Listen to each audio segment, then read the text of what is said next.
Bon début de la semaine chez vous, chers téléspectateurs de Web Info Télévision. Nous vous disons bonjour et bienvenue à suivre ces actualités. Il y a un an, la ville de Goma tombait au mai de la semaine 23 au terme des violents combats. 12 mois plus tard, le mouvement politico-militaire tient toujours la capitale du Nord Kivu est renforcé. Son empreinte dans la partie est du pays. Si la vie économique qui est partiellement reprise, les cicatrices du conflit restent profondes dans une ville contrainte de se réinventer sans banque.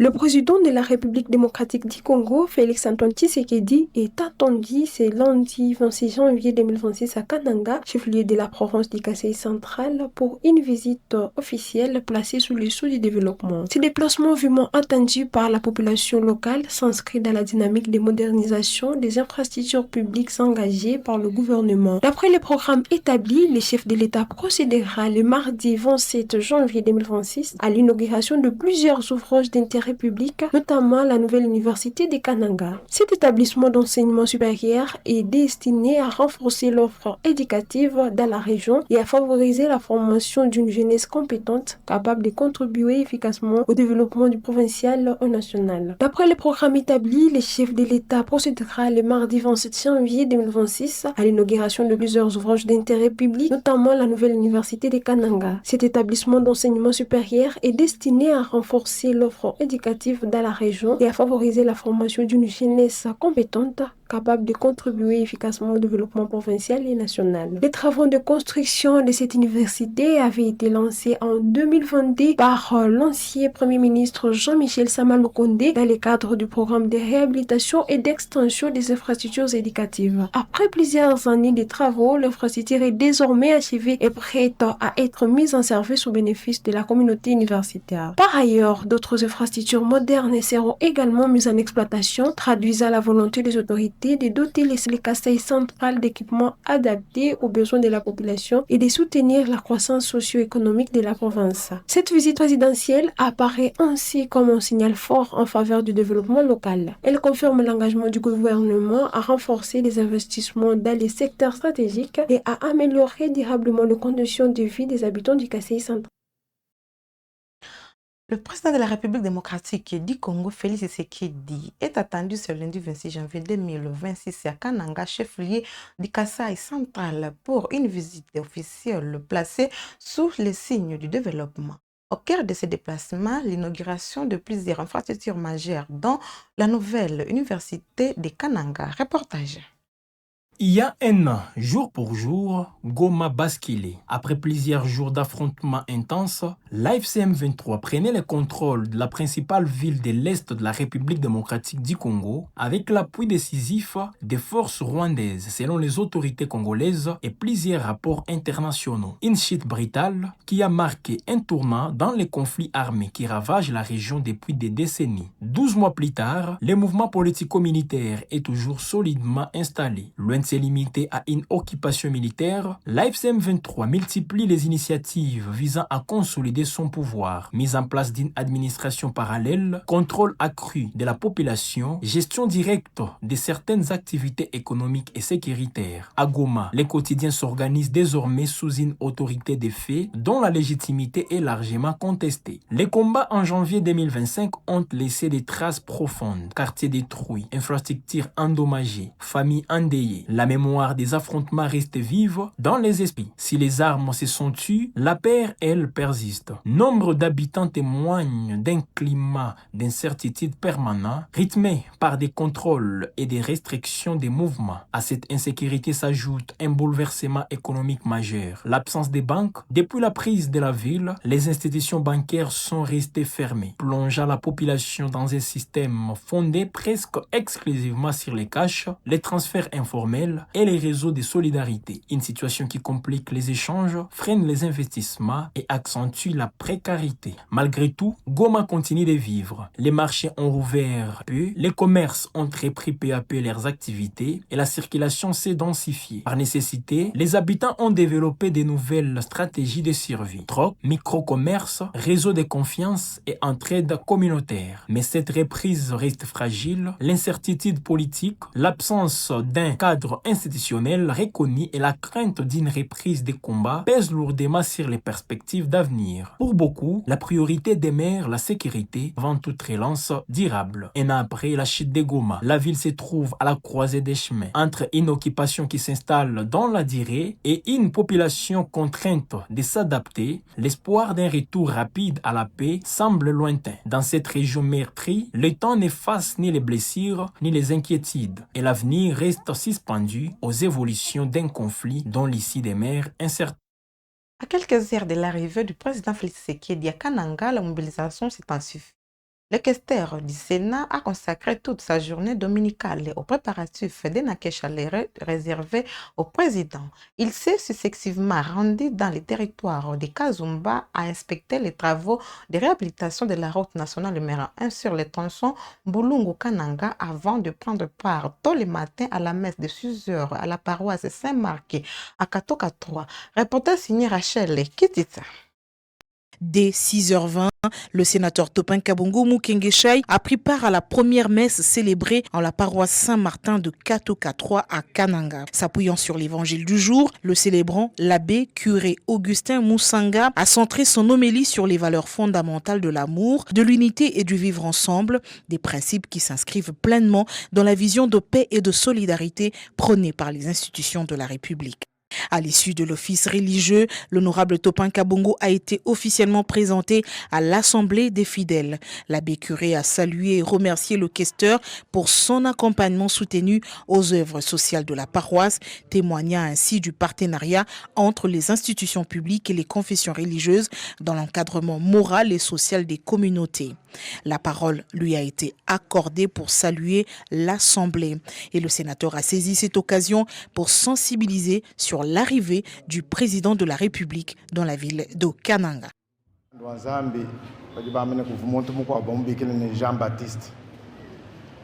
Jean-Baptiste wakufikisha mukenji wane mwetu wajitunga ujufika kuneko makelele kendele nikikala bwachinganyi mbwakuluku inaugure universite wetu mupya ujibubasa busaka lwa Katambai mpunjino lombeneni bana betu bwana tumwakijira nijisanka ni mimwemwe ni misambo mimpe yonso meme wenu zambi wakungambulisha wakwikala lusaka lwene bamanyana kachikonso akutoni mutujibala kwanta bukalenge.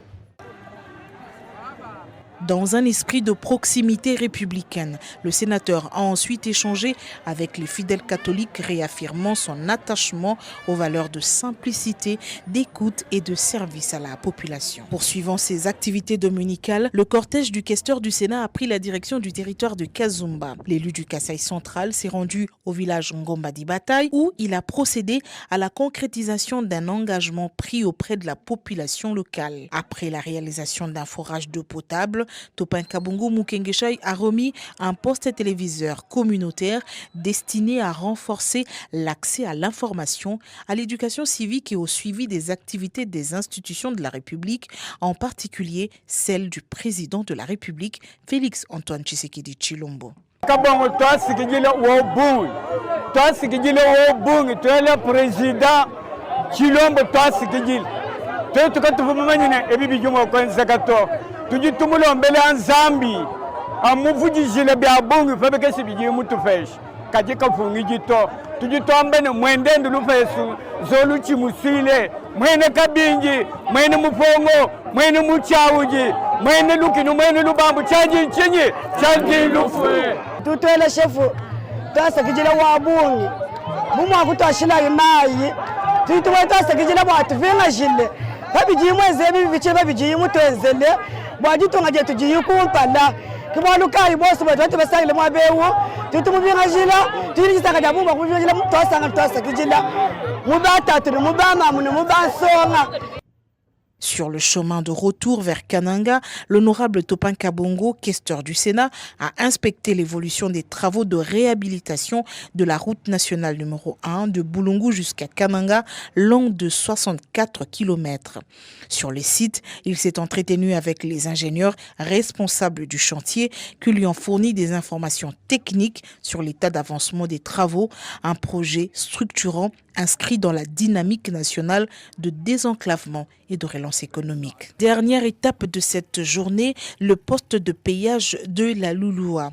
Au cadre de l'Union pour la démocratie et le progrès social, le questeur du Sénat a sensibilisé les forces vives et la population locale à l'arrivée imminente du chef de l'État attendu ce lundi à Kananga, chef-lieu de la province du Kasaï central. Il a invité la population à réserver un accueil populaire organisé et républicain au président de la République, dont la visite officielle sera marquée par l'inauguration d'infrastructures d'envergure, notamment l'université de Kananga, symbole fort de l'engagement du gouvernement en faveur de l'enseignement supérieur, du capital humain et du développement durable. Durant sa visite à Kananga, le président de la République Félix Tshisekedi va inaugurer et inspecter plusieurs infrastructures d'intérêt public. Déjà sur place en équipe d'avance, le ministre des Infrastructures et Travaux publics John Banza a procédé à l'évaluation du site concerné et présenté les dispositions pratiques prises pour le bon déroulement de cette visite présidentielle. Il est ici. Le président de la République, Félix Antoine Tshisekedi, est dans une véritable croisade dans les infrastructures dans notre pays. Il construit le pays, il construit les 26 provinces et le Kasaï central fait partie de la République démocratique du Congo. Il vient pour pousser les chantiers qu'il avait initiés et qu'il conduit. Et donc nous sommes ses collaborateurs. Nous venons voir exactement ce qui est fait pour que le président de la République ait l'occasion d'évaluer la marche vers le développement de notre pays. Aujourd'hui, c'est une grande satisfaction dans les domaines des infrastructures publiques parce que, comme vous le savez, avant que le président Félix Antoine Tshisekedi Tshilombo n'arrive au pouvoir, le pays n'avait que 3 universités, y compris des universités privées. Donc aujourd'hui, après quelques années seulement, avec la guerre, nous allons inaugurer, je parle bien d'inaugurer l'année prochaine, la 20e université construite. Nous sommes en train d'aller dans la bonne direction avec le président Félix Antoine Tshisekedi Tshilombo. Nous avons la route de l'espoir, la route de Kalambambouji. Aujourd'hui, vous prenez Transco, vous arrivez à la frontière angolaise et vous avez la preuve qu'il est en train d'avancer. Nous avons la route Kananga-Mbujimai. Nous sommes en train de travailler. Il y avait quelques difficultés administratives. Nous avançons. Nous avons la route que pour laquelle nous allons lancer les travaux. Pour la première fois, nous allons relier la ville de Kananga à la ville de Kisangani. C'est-à-dire que nous allons faire plus de 1100 km et nous allons asphalter. Et c'est la route qu'avait utilisée notre tout premier ministre, Patrice Emery Lumumba. Donc, le président Tshisekedi est en train réellement de faire ce qu'il avait dit, de faire ce que la population lui avait demandé. Il n'y a pas mieux. Dans la ville de Kananga, nous allons nous attaquer aux érosions. Nous venons ici, nous allons inspecter et nous allons vaincre ces érosions-là. Parce que le président est déterminé à protéger sa population. Voilà la raison de notre arrivée un jour, quelques heures avant son Excellence, Monsieur le Président de la République. Plusieurs élus nationaux et provinciaux, autorités politico-administratives ainsi que des notables sont arrivés ce dimanche pour préparer la visite officielle du président Félix Tshisekedi, une mission de mobilisation et de coordination avant cet événement majeur pour la province. Écoutons à ce sujet le secrétaire permanent de l'Union sacrée de la Nation, André Mbata. Nous sommes venus à quelques heures de l'arrivée de son Excellence Félix Antoine Tshisekedi Tshilombo, président de la République, chef de l'État et haute autorité politique de l'Union sacrée de la Nation. Je suis venu ici comme secrétaire permanent et avec moi plusieurs députés nationaux, plusieurs personnalités qui font partie de l'Union sacrée de la Nation pour préparer un accueil délirant pour Félix Antoine Tshisekedi Tshilombo, notre président de la République, le bâtisseur d'un grand Congo, comme vous le savez. On vient ici inaugurer la route Kalamba-Mbouché. On ne vient pas ici poser des premières pierres. On vient inaugurer. On ne vient pas ici poser la première pierre d'une université de Kananga. On vient inaugurer l'université de Kananga, l'une de ces nombreuses universités qui ont été construites depuis que son Excellence Félix Antoine Tshisekedi Tshilombo est à la tête de notre pays. Le message est clair, c'est demander à toute la population centre-kassaïenne, cette population qui a voté à près de 100% pour Félix Antoine Tshisekedi Tshilombo de venir ici massivement à l'aéroport de Kananga et tout au long de la route que le cortège va emprunter pour réserver un accueil triomphal à celui avec qui nous écrivons une nouvelle histoire. Autre chose, à présent, à Lubumbashi, bonne nouvelle pour les habitants du quartier Jolicite dans la commune annexe. Cette agglomération est désormais raccordée au réseau électrique de la SNEL. Une cabine électrique d'une capacité de desserte de 400 ménages y a été installée avec l'appui du gouvernement provincial. L'ouvrage a été officiellement mis sous tension samedi dernier par le gouverneur intérimaire du Haut-Katanga, Martin Kazembe. Reportage. C'est une première au quartier Jolicite dans la commune annexe. La population de cette partie de la ville de Lubumbashi peut désormais se connecter à la ligne électrique de la Société nationale d'électricité SNEL. Ce samedi 24 janvier 2026, le gouverneur de province intérimaire, Martin Kazembe Choula, a mis sous station la toute première cabine électrique depuis l'existence de ce quartier. Un geste salué par les habitants qui l'ont manifesté par ces cris de joie. C'est un transformateur d'une capacité de 630 kVA et pouvant alimenter jusqu'à 400 ménages. Le gouverneur de province intérimaire a invité la population des Jolicites à suivre toutes les procédures arrêtées afin de se connecter par la voie légale et éviter surtout le raccordement frauduleux. Ula napenda kupata moto enda jabone kusnel. Hii kabini kuna kapasite ya kubeba mamenaji 400. Mwende kusnel na tutambia responsable wa SNEL CV sule kunangerea ifuashi bamifasilite tâche juu ya obtention ya mamikanda pana yanze kukawia kawia. Munaripa vile vile comme il se doit normalement ma frais na mwanze kulipa facture pour que hii moto muipate muzuri itoshe en sécurité.